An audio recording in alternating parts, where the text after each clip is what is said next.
ನಮ್ದು ಮನೆ ಒಂದು ಇಂಗ್ಲಿಷ್ ಮೀಡಿಯಂ ಸ್ಕೂಲ್ ಬಂದೈತೆ, ಒಂದು ಮಗು LKG ಅಡ್ಮಿಷನ್ ಮಾಡಿಸ್ಯಾರ ಒಬ್ರು ಯಾರೋ, ನಾವು ಕರ್ಕೊಂಡಿವಿ. ಅದು ಮೊದಲನೇ ದಿವಸ ಹೋಗಿ ಟೀಚರ್ಗೆ ಏನಂದದ್ದು ಗೊತ್ತಾ, ಆರ್ ಯು ಮ್ಯಾರಿಡ್ ಅಂದದ್ದು. ಟೀಚರ್ ನಿಮ್ ಮದುವೆ ಆಗೈತೇನ್ರಿ ಅಂತ. ಎಷ್ಟ್ರಿ ಅವನ ವಯಸ್ಸು?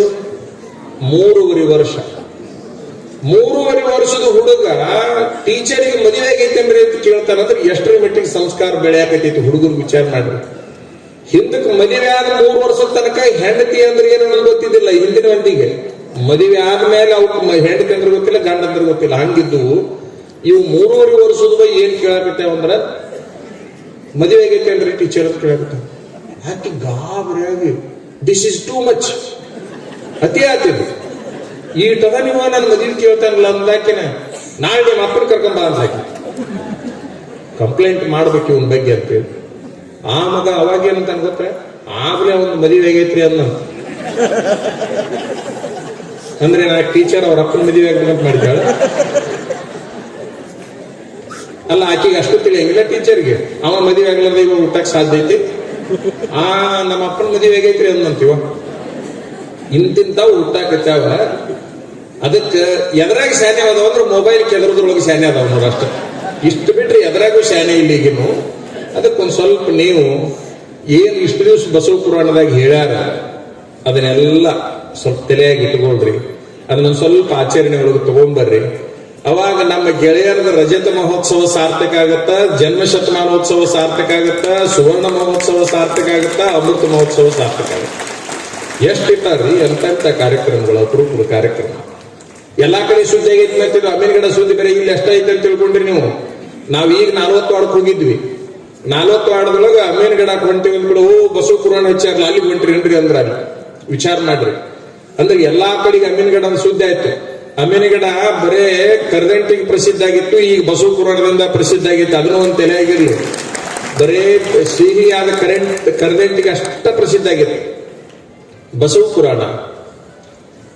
ಬಸವ ಪುರಾಣದ ಬಗ್ಗೆ ಬಹಳ ಹೇಳುದು ಬೇಡ, ಬಹಳ ಮಂದಿ ಹೇಳಿರ್ತಾರೆ. ಮತ್ತೆ ಅವರಂತೂ ದಿನ ಅದನ್ನ ಹೇಳಿರ್ತಾರೆ ಸ್ವಾಮೀಜಿಯವರು. ನಿಮಗಿಷ್ಟೇ ಗೊತ್ತಿರಲಿ, ಈ ದೇಶದೊಳಗೆ 2 ಭಾಗ ಮಾಡಿದ್ರೆ ಉತ್ತರ ಭಾರತ ಮತ್ತು ದಕ್ಷಿಣ ಭಾರತ ಅಂತ 2 ಭಾಗ ಮಾಡಕಡ್ಡೆ ಇಲ್ಲ. ಉದ್ದ ಬಾಳ ಐತಿ. ದಕ್ಷಿಣ ಭಾರತ ಉತ್ತರ ಭಾರತ ಅಂತ 2 ಭಾಗ ಮಾಡಿದಾಗ ಉತ್ತರ ಭಾರತಕ್ಕೆ ಭಕ್ತಿಯನ್ನ ಹೆಚ್ಚು ಮಾಡಬೇಕಾಗಿತ್ತಂದ್ರೆ ಅಲ್ಲೊಂದು ಪುರಾಣ ಹಸ್ತಾರ, ಭಾಗವತ. ಉತ್ತರ ಭಾರತದಾಗ ನೀವು ಎಲ್ಲರ ಹೋಗ್ರಿ ಭಾಗವತ ಪುರಾಣ ಚಾಲು ಇರ್ತಾವ. ಲಕ್ಷಗಟ್ಟಲೆ ಮಂದಿ ಕುಂತಿರ್ತಾರೆ. ನೀವು ಸಂಸ್ಕಾರ ಚಾನಲ್ ನೋಡ್ರಿ, ಆಸ್ಥಾ ಚಾನಲ್ ನೋಡ್ರಿ, ಒಳ್ಳೆ ಒಳ್ಳೆ ಚಾನಲ್ಗಳದಾವ, ಧಾರ್ಮಿಕ ಚಾನಲ್ಗಳು.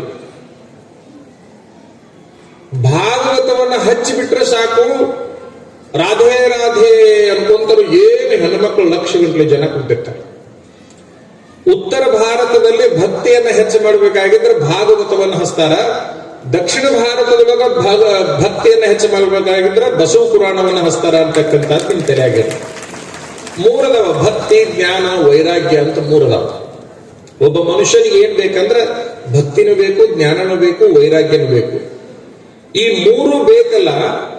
ಭಕ್ತಿ ಬೇಕಾಗಿತ್ತು ಅಂತಂದ್ರೆ ಉತ್ತರದಲ್ಲಿ ಭಾಗವತ, ದಕ್ಷಿಣದಲ್ಲಿ ಬಸವ ಪುರಾಣ. ಅಲ್ಲಿ ಜ್ಞಾನ ಬೇಕಾಗಿತ್ತು ಅಂತಂದ್ರೆ ಉತ್ತರದಲ್ಲಿ ಗೀತಾ ಪ್ರವಚನ ಅಂತ ಪ್ರಾರಂಭ ಮಾಡ್ತಾರೆ, ಭಗವದ್ಗೀತಾ ಪ್ರವಚನ ಅಂತ ಪ್ರಾರಂಭ ಮಾಡ್ತಾರೆ ಉತ್ತರ ಭಾರತದಲ್ಲಿ. ಅದು ದಕ್ಷಿಣ ಭಾರತದೊಳಗ ಜ್ಞಾನ ಬೇಕಾಗಿತ್ತಪ್ಪ ಅಂದ್ರೆ ವಚನ ಸಾಹಿತ್ಯದ ಮೇಲೆ ಪ್ರವಚನವನ್ನ ಮಾಡ್ತಾರೆ. ಎಷ್ಟಾಯ್ತು ಈಗ? ಭಕ್ತಿ, ಜ್ಞಾನ. ಭಕ್ತಿಗೆ 1 ಕಾವ್ಯ, ಜ್ಞಾನಕ್ಕೆ ಮತ್ತೊಂದು ಕಾವ್ಯ. ಯಾವಾಗ ಭಕ್ತಿ ಜ್ಞಾನ ಎರಡೂ ಬಂದು ಆಟೋಮೆಟಿಕ್ ವೈರಾಗ್ಯ ತಾನ ಬಂದ್ಬಿಡ್ತೈತಿ. ವೈರಾಗ್ಯಕ್ಕೆ ಅವಕಾಶನ ಮತ್ತೊಂದು ಬೇರೆ ದಾರಿ ಇಲ್ಲ. ಇವು 2 ಬಂದ್ರೆ ಸಾಕು. ಭಕ್ತಿ ಮತ್ತು ಜ್ಞಾನ ಬಂದ್ರೆ ವೈರಾಗ್ಯ ಬಂದು ಬಿಡ್ತದೆ. ವೈರಾಗ್ಯ ಬಂತು ಅಂತಂದ್ರೆ ನೋವು ದೂರ ಆಗ್ತೈತಿ ಮನುಷ್ಯನಿಗೆ. ನೋವು ಯಾವಾಗ ಅಂತಂದ್ರೆ ಮನುಷ್ಯನಿಗೆ ವೈರಾಗ್ಯ ಬಂದಿಲ್ಲ ಅಂದ್ರೆ ನೋವು ಪ್ರಾರಂಭ ಆಗ್ತದೆ. ಮನುಷ್ಯನಿಗೆ ಒಟ್ಟ ನೋವ ಬರಬಾರ್ದಪ್ಪ ಅಂದ್ರೆ ವೈರಾಗ್ಯ ಬರಬೇಕು. ಎಲ್ಲದರ ಮೇಲೆ ವೈರಾಗ್ಯ ಬಂತಪ್ಪ ಅಂದ್ರೆ ನೋವೇನೈತಿ? ಖುಷಿಯೋ ಖುಷಿ. ವೈರಾಗ್ಯ ಎದ್ರ ಸಲುವಾಗಿ ಬರ್ಬೇಕಪ್ಪ ಅಂದ್ರೆ ಮನಿ ಬಿಟ್ಟು ಹೋಗೋ ಸಲುವಾಗಿ ಅಲ್ಲ. ಮನೆಯೊಳಗೆ ಇದ್ದು ಮನೆಯ ಮೋಹವನ್ನ, ಮಡದಿಯ ಮೋಹವನ್ನ, ಸಂಸಾರದ ಮೋಹವನ್ನ ತಲೆಯೊಳಗೆ ಇಟ್ಕೊಳ್ಳಾರ್ದಂಗ್ ಬದುಕುದು ಏನೈತಲ್ಲ, ಅದು ನಿಜವಾದ ವೈರಾಗ್ಯ, ಸುಖವನ್ನ ಕೊಡಲಿಕ್ಕಾಗಿರ್ತಕ್ಕಂಥದ್ದು. ಅಂತದನ್ನ ನಾವು ರೂಢಿ ಮಾಡ್ಕೋಬೇಕು. ಬಸವ ಪುರಾಣ 63 ಅಧ್ಯಾಯಗಳನ್ನು ಒಳಗೊಂಡಿದ್ದು. ಆದ್ರೆ ನಿಮ್ ತಲೆಯಾಗಿರ್ಲಿ, ಅದ್ರೊಳಗ ನಮ್ಮ ದೇಶದೊಳಗೆ ದಕ್ಷಿಣ ಭಾಗದೊಳಗೆ 2 ಭಾಗ ಮಾಡ್ತಾರೆ. 63 ಪುರಾತನರು, 63 ಪ್ರಮುಖರು ಅಂತ ಹೇಳಿ. 63 ಜನ ಪುರಾತನರು ಎಲ್ಲಿ ಆಗಿದ್ದಾರೆ ಅಂತಂದ್ರೆ ತಮಿಳುನಾಡಿನಲ್ಲಿ ಆಗಿ ಹೋಗಿದ್ದಾರೆ. ತಮಿಳುನಾಡಿನವರು 63 ಜನ ಪುರಾತನರು. ಕರ್ನಾಟಕದವರು 63 ಜನ ಪ್ರಮತರು. ಪ್ರಮತರು ಯಾರು ಅಂತಂದ್ರ ಬಸವಣ್ಣನ ಕಾಲಕ್ಕೆ ಏನಿದ್ರಲ್ಲ ಇವರೆಲ್ಲ 63 ಜನ ಪ್ರಮತರು. ತಮಿಳುನಾಡಿನೊಳಗೆ ಆಗಿ ಹೋದ್ರಲ್ಲ ಪುರಾತನರು ಅಂತೇಳಿ ತಿರುನೀಲಕಂಠರು ಇರ್ಬೋದು, ಬೇಡರ ಕಣ್ಣಪ್ಪ ಇರ್ಬೋದು, ಇವರೆಲ್ಲ ಏನ್ ಬರ್ತಾರಲ್ಲ 63 ಜನ ಪುರಾತನರು ಇವರು. ಅವರು 63 ಜನ, ಇವರು 63 ಜನ. ಯಾಕೆ ಅವ್ರು 63 ಇವ್ರು 63 ಬಂದ್ರು ಅಂತಂದ್ರ ಈ ಸಮಾಜ 36 ಆಗಿತ್ತು, ಅದನ್ನು ಒಂದು ಮಾಡುವ ಸಲುವಾಗಿ 63 ಆಗಿ ಬಂದ್ರು ಅಂತಕ್ಕಂಥದ್ದನ್ನ ನಾವು ಅರ್ಥ ಮಾಡ್ಕೊಳ್ಬೇಕು. 36 ಅಂತಂದ್ರೆ ವಿರುದ್ಧ ಅಂಕಿಗಳು, 63 ಅಂತಂದ್ರೆ ಪರಸ್ಪರ ಒಂದ್ರ ಮುಖ ಒಂದು ನೋಡ್ಕೊಂಡಿರುವಂತಹ ಅಂಕಿಗಳು. ಇವ್ರು ಏನ್ ಮಾಡಿದ್ರು ಪುರಾತನರು 63 ಜನ, ಪ್ರಮಥರು 63 ಜನ ಅಂದ್ರೆ ಇವರು ಎಲ್ಲ ಸಮಾಜವನ್ನು ಒಂದು ಮಾಡಲಿಕ್ಕೆ ಬಂದಿರತಕ್ಕಂಥವ್ರು. ಹಾಗಾಗಿ ಇವರು 63 ಜನ ಅಂತಕ್ಕಂಥದ್ದನ್ನ ತಾವು ಗಮನಿಸಬೇಕು ಅನ್ನುವಂತಹ ಮಾತನ್ನ ಈ ಸಂದರ್ಭದಲ್ಲಿ ಹೇಳಿಕೊಂಡು, ಸಮಯ ಬಹಳ ಆಗಿದೆ. ಪ್ರಿನ್ಸಿಪಾಲ್ರೇನೋ ಹೇಳಿ ಹೋದ್ರು 2 ತಾಸರ ಮಾತಾಡ್ಲಿ, ಬೆಳತನಕರ ಮಾತಾಡ್ಲಿ ಅಂತೇಳಿ.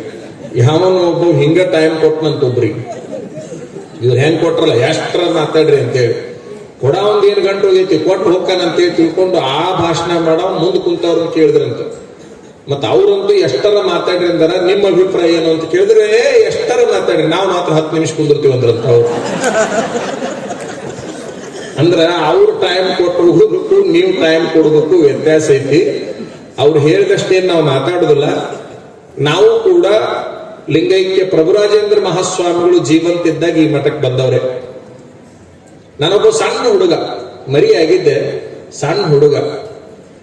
ಎಷ್ಟು ಪ್ರೇಮದಿಂದ 2 ದಿವಸ ಉಟ್ಕೊಂಡು ಈ ಮಠದಾಗ ಇಟ್ಕೊಂಡು ಊಟ ಮಾಡಿಸಿದ್ರಂದ್ರ ಈ ಜನ್ಮ ಇರು ತನಕ ಅದನ್ನು ಮರೀಲಿಕ್ಕೆ ಸಾಧ್ಯವೇ ಇಲ್ಲ. ಅಷ್ಟು ಪ್ರೇಮದಿಂದ ಊಟ ಮಾಡಿಸಿದ್ರು.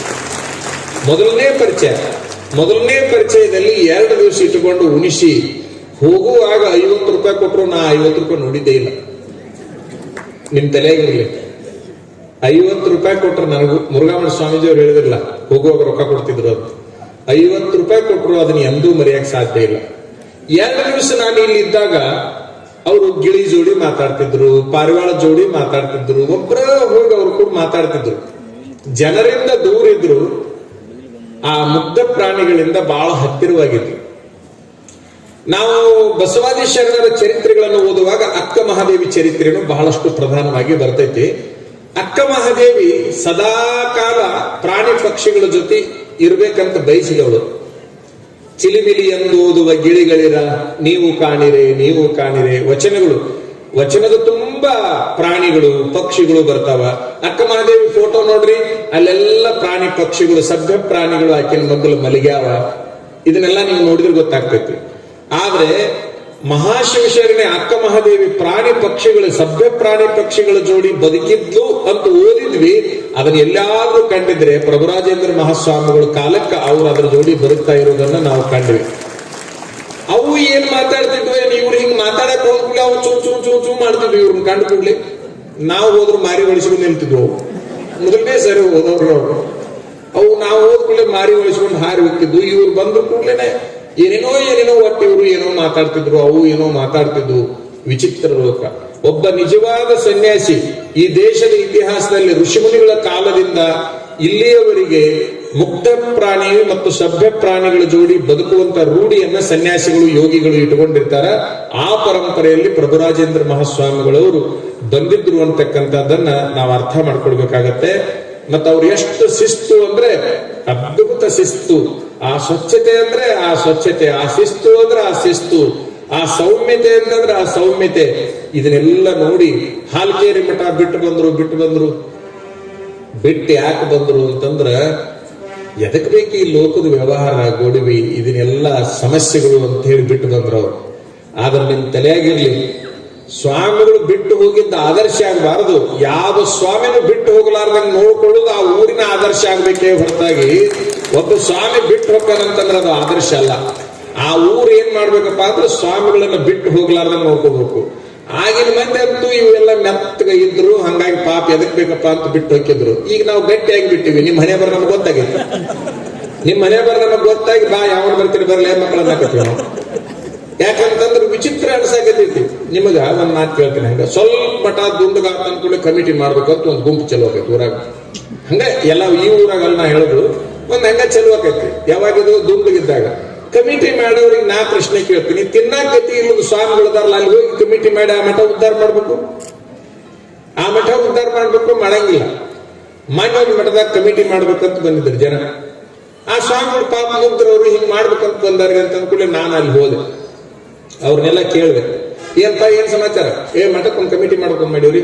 ಬರೋಬೇಕು, ಒಳ್ಳೇದಾಯ್ತು. ಒಂದ್ ಕೆಲಸ ಮಾಡ್ರಿ, ಕಮಿಟಿ ಮಾಡ್ಬೇಕಾ 100ಕ್ಕೆ 100 ಮಾಡ್ರಿ. ಆದ್ರೆ ನನ್ನೊಂದು ಕಂಡೀಷನ್ ಏನಪ್ಪಾ ಅಂದ್ರೆ ನೀವು ಕಾವಿ ಹಾಕೊಂಡ್ ಮಠದಾಗೆ ಇರ್ಬೇಕು.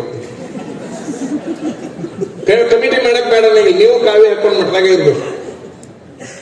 ಒಬ್ರು ದಾಸೋಹ ಜವಾಬ್ದಾರಿ ತೋರಿ, ಒಬ್ರು ಹೊಲದ ಜವಾಬ್ದಾರಿ ತೋರಿ, ಒಬ್ರು ಮಠದ ಜವಾಬ್ದಾರಿ ತೋರಿ, ಅಡಿಗೆ ಮಾಡೋ ಜವಾಬ್ದಾರಿ ತೋರಿ, ಒಬ್ರು ಪೂಜಾ ಜವಾಬ್ದಾರಿ ತೋರಿ ಏನಾಗಬೇಕಾಗೈತಿ? ಅದೇನ್ ಮನೆ ಬಿಟ್ಟು ಬರಾಕತ್ರಿ ಅದು. ನಾನು ಅವ್ರಿಗೆ ಹೇಳಿದೆ, ಸನ್ಯಾಸಿಗಳು ನಿಮ್ ಮನ್ಯಾಗ ಬಂದು ಹಿರೇತನ ಮಾಡಿದ್ರೆ ಹೆಂಗ್ ಚಂದ ಕಾಣುದಿಲ್ಲಲ್ಲ, ಹಂಗ ನೀವು ಸಂಸಾರಿಗಳು ಮಠದಾಗ ಬಂದು ಇಲ್ಲದ ಹಿರೇತನ ಮಾಡಿದ್ರೆ ಮಠದಾಗೂ ಚಂದ ಕಾಣುದಿಲ್ಲಪ್ಪ. ಸಂಸಾರಿಗಳ ಮನೆಯೊಳಗೆ ಸನ್ಯಾಸಿಗಳು ಹಿರೇತನ ಮಾಡಬಾರ್ದು. ಏನಂದಾನು? ಸಂಸಾರಿಗಳ ಮನೆಯೊಳಗೆ ಯಾರು ಹಿರೇತನ ಮಾಡಬಾರ್ದು? ನಡೀತೈತನ ಮಾಡಿದ್ರೆ ನಡೆಯಂಗಿಲ್ಲ, ಚಂದ ಕಾಣಂಗಿಲ್ಲ. ಹೆಂಗ ಸಂಸಾರಿಗಳ ಮನೆಯೊಳಗೆ ಸನ್ಯಾಸಿಗಳು ಹಿರೇತನ ಮಾಡಬಾರ್ದು, ಹಂಗ ಸನ್ಯಾಸಿಗಳ ಮಠದಾಗ ಸಂಸಾರಿಗಳು ಕೂಡ ಹಿರೇತನ ಮಾಡಿದ್ರೆ ಚಂದ ಕಾಣುದಿಲ್ಲ.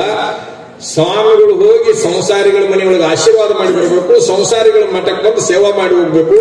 ಎರಡೂ ಆದರ್ಶ ಆಗಿ ಹೋಗ್ತೈತಿ ಅಂತಕ್ಕಂಥದ್ದನ್ನ ನಾವೆಲ್ಲ